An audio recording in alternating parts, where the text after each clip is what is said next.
So why can't we just have nice things? Well, normally in rugby it's because one party's blocking it, they're not willing to compromise, but maybe, just maybe, we're going to get one of the things we've been asking for ages, and that is a World Club Cup, sorting out who is the best club in the world. Now, all the details aren't confirmed, but it's been agreed in principle, which is massive. So for once, I think we should praise the governing bodies, the negotiators. This is really an impressive piece of work because there's 5 leagues involved, which undoubtedly will be the Premiership, the URC, the Top 14, Super Rugby Pacific, and the Japanese League One. And the big hurdle is moving finals. For example, the Top 14, they play their finals in late June, and they've all agreed to move their finals earlier, so the URC and the Premiership as well, into May to clear the calendars for this club championship, this World Club Championship. Now, this compromise clearly isn't just out of goodwill. These clubs can see the dollar signs, the euro signs, the pound signs, whatever. The commercial interest in a World Club Cup could be massive. Playing for and even winning this title would be massive for a club, and they get to keep it for 4 years, of course. So it's going to be attractive to sponsors and TV, and the fans want to see it. So it's a win-win, and it looks like it actually might be happening. If you think it won't, if you think someone will come along and muck it up, then you might be right. Let me know down below. But I think this one could well happen. I can't see why not at the moment.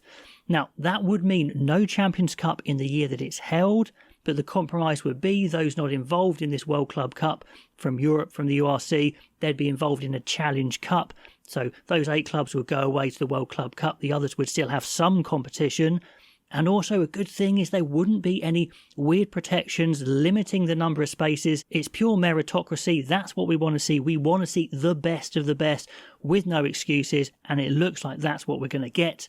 It's going to be a straight knockout format, which I love. The pool stages in any competition are really tedious, to be honest. So we go straight to a round of 16, quarter, semi-final, so 4 rounds. Although it's a little tricky, I can see it working with all the leagues. We take the 8 top-seeded clubs from the Champions Cup, 6 from Super Rugby Pacific, and 2 from the League One in Japan. So what would it look like if it was run this year, considering we've got the Champions Cup seedings from this year, but the other leagues aren't complete, so I'll use the last year results of those, so it's not perfect, but just an idea of what it might look like. These are the qualifiers from each of the leagues, and this is how it might work on a draw. Now, this is a little tricky. This was a bit of a headache because, of course, you've got different numbers from different leagues. Of course, you want to separate them as much as possible in a knockout competition. Also, you really don't want clubs from the same leagues playing each other, at least in the first round.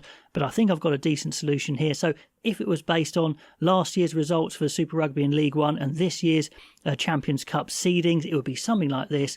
Would you watch this competition with Toulouse versus the Tars, Toshiba Brave Lupus versus Harlequins, Crusaders versus the Bulls, Leinster Hurricanes, Wild Knights versus the Stormers, Northampton versus Blues, Bordeaux versus the Brumbies, and Chiefs versus Exeter? That's a bit ironic there. Those sorts of fixtures really whet your appetite, and in short, I love it. I really can't wait for this to happen.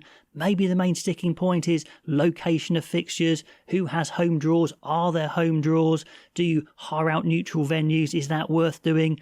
And there's going to be a lot of travelling, whatever happens, for the fans, that is for sure. But aside from that, I can see this as one of the ideas that could work every 4 years.